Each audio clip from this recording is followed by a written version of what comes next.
جس میں اللہ سبحانہ و تعالیٰ ارشاد فرماتا ہے کہ اللہ کا وعدہ ہے مومنین سے اور صالحین سے۔ سامعین محترم، آپ قرآن مجید کا مطالعہ کریں نا تو آپ کو جہاں پر ایک مخصوص اگر کوئی حکم آیا ہے ایمان کا تو الگ بات ہے، ورنہ جہاں بھی اللہ سبحانہ و تعالیٰ نے ارشاد فرمایا تو اللہ نے جہاں بھی فرمایا کہ آمنو تو اس کے ساتھ فوراً ہی فرمایا ہے کہ آمنو و عاملوا الصالحات،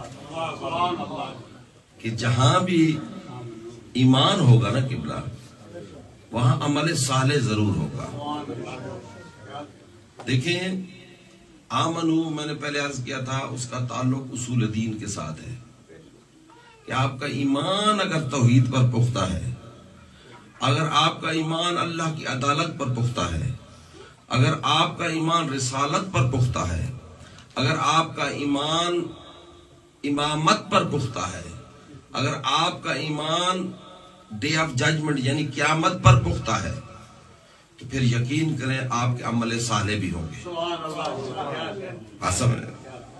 یہ بہت ضروری ہے کہ دیکھیں، اگر یہ کیسے ہو سکتا ہے کہ درخت کی شاخیں مضبوط ہوں اور ان کی برانچیں کمزور ہوں؟ یہ ہو سکتا ہے کہ اس کے پتے جھاڑ رہے ہوں، یا تو اس کو بیماری لگ چکی ہے، یعنی اس کی روٹس میں، آپ کے روٹس ہیں اصول دین، توحید، عدل، نبوت، امامت، قیامت۔ اگر آپ کے شاخیں یا پتے سوکھنے لگ جائے نا قبلہ تو سمجھ لیں کہ وہاں کوئی نہ کوئی مسئلہ شروع ہو گیا ہے۔ اسی لیے اگر آپ کے روٹس مضبوط ہیں تو آپ کے تنے، شاخیں، برانچیں، اوراق، ورق، وہ پتے ہرے تر و تازہ ہوں گے۔ اسی لیے دیکھیں ہم بڑے فخر سے کہتے ہیں کہ رسول اللہ نے فرمایا مثل اہل بیتی مثل سفینۃ نوح، کہ اہل بیت کے مثال ایسے ہے جیسے سفینہ نوح ہے۔ بڑے فخر سے ہم کہتے ہیں مثل اہل بیتی کا مثل سفینۃ نوح، کہ رسول اللہ نے فرمایا کہ میرے اہل بیت کی مثال ایسے ہے جیسے سفینہ نوح، من راکبہا فنجا، جو اس پر سوار ہوگا وہ نجات پائے گا۔ اچھا اگر کوئی بندہ سوار نہیں ہوتا، بہر کھڑا ہو کے کہتا رہتا ہے سبحان اللہ کشتی کتنی خوبصورت ہے،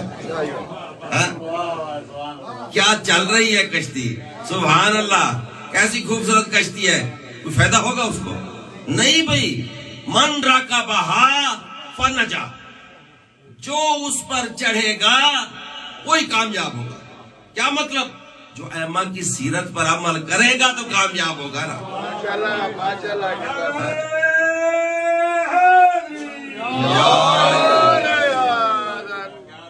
یاد رکھے اہل بیت سفینہ نجات ہیں، لیکن آپ ائمہ کی سیرت پر عمل کریں گے تو سفینہ نجات ہوں گے نا۔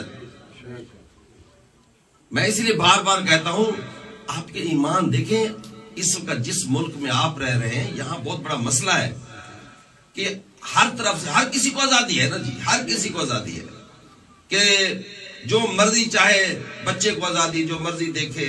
چلو پاکستان میں تو آپ ڈانٹ بھی لیتے ہیں، یہاں تو ڈانٹنا بھی منع ہے نا جی، ہم کچھ کہہ نہیں سکتے۔ گزارش یہ ہے کہ یہاں پر آپ کے روٹس مضبوط ہونے چاہیے، آپ کا ایمان مضبوط ہونا چاہیے توحید پر کہ اللہ ہے، وہ وحدہ اللہ شریک ہے، وہ خالق ہے، مالک ہے، رازق ہے، وہ ہر چیز پر قادر ہے، وہ کسی کا محتاج نہیں ہے۔ آپ کا ایمان ہونا چاہیے۔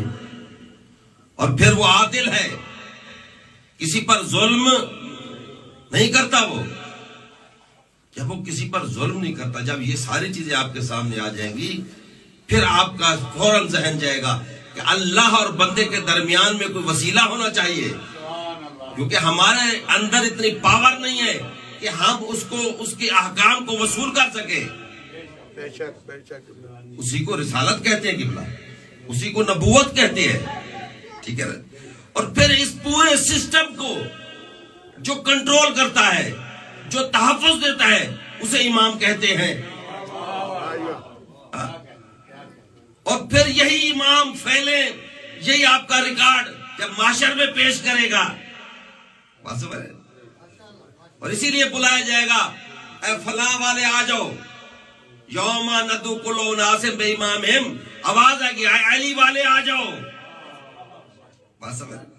ہر فرقے کو اس کے امام کے ساتھ پکارا جائے گا.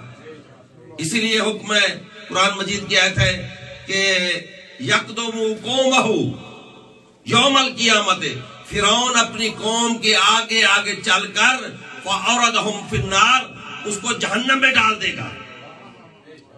یعنی امام آگے آگے ہوگا، اللہ دیکھے گا آگے والے کو. بات سمجھے ذرا اس بات کو، آگے پہ نگاہ ہے اللہ کی کہ جو یہ قافلہ آ رہا ہے اس کا امام کون ہے. اور خدا کی قسم علی تو وہ مظلوم امام ہے ہمارا. اپنوں نے بھی فضائل چھپائے اور غیروں نے بھی چھپائے. اپنوں نے چھپائے موت کی وجہ سے کہ مر نہ جائے، اور غیروں نے چھپائے بغض کی وجہ سے. لیکن اے علی تو وہ چڑھتا ہوا سورج ہے جس کے فضائل چھپائے نہ گئے. آج بھی اگر دیکھیں آپ میرے دوستو، اگر کسی کو غالی کہا جاتا ہے تو علی کی وجہ سے، اگر کسی کو ناصبی کہا جاتا ہے تو علی کی وجہ سے، کوئی جہنم میں جائے گا تو علی کی وجہ سے، کوئی جنت میں جائے گا تو علی کی وجہ سے.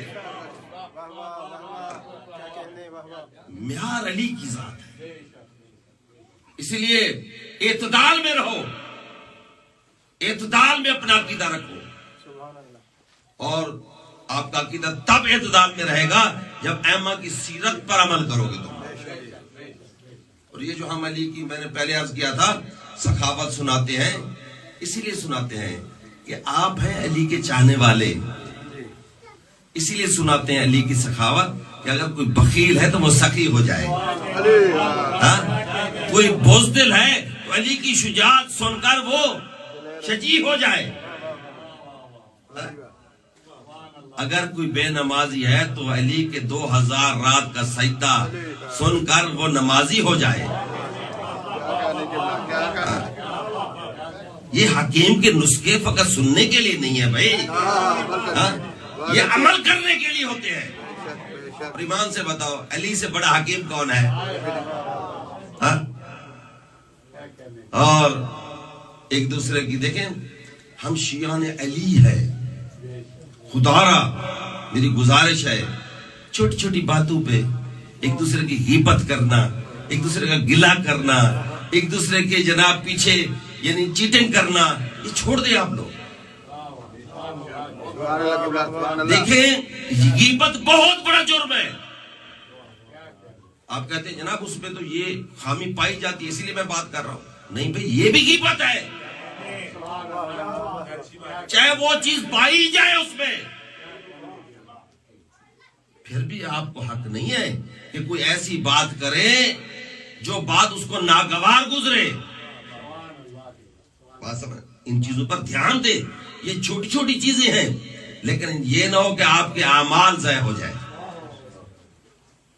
آپ اپنے اعمال کو بچائیں.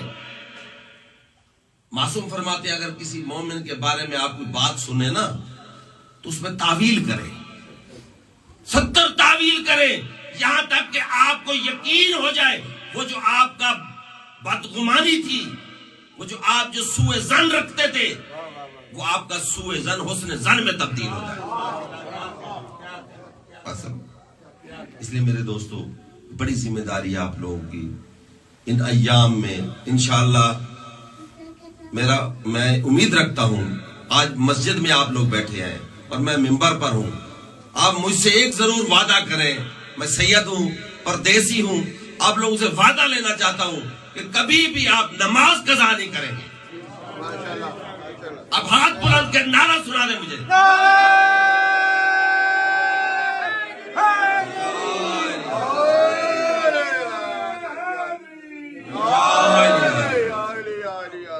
میرے مولا سے پوچھا گیا کہ مولا عزت کیا ہے؟ عزت کیا ہے؟ دیکھیں نا آپ لوگوں کے لیے یا دنیا کے لیے، آپ لوگ اب تو مومن ہیں ماشاءاللہ، اب تو علی کے چاہنے والے ہیں، آپ تو دنیا کے لیے عزت، پیسہ عزت ہے۔ آپ یہ کہتے ہیں یار پردیس چھوڑا ہے، وطن چھوڑا ہے، اسی لیے کہ بھئی 4 پیسے کمائے، عزت سے زندگی گزارے۔ ہاں، جب میرے مولا سے پوچھا گیا مولا عزت کیا ہے، تو میرے مولا نے سر سجدے میں رکھ کر کہا سبحان ربی الاعلی، سبحان ربی الاعلی، سبحان ربی الاعلی۔ اے بارے لا مجھ علی کے لیے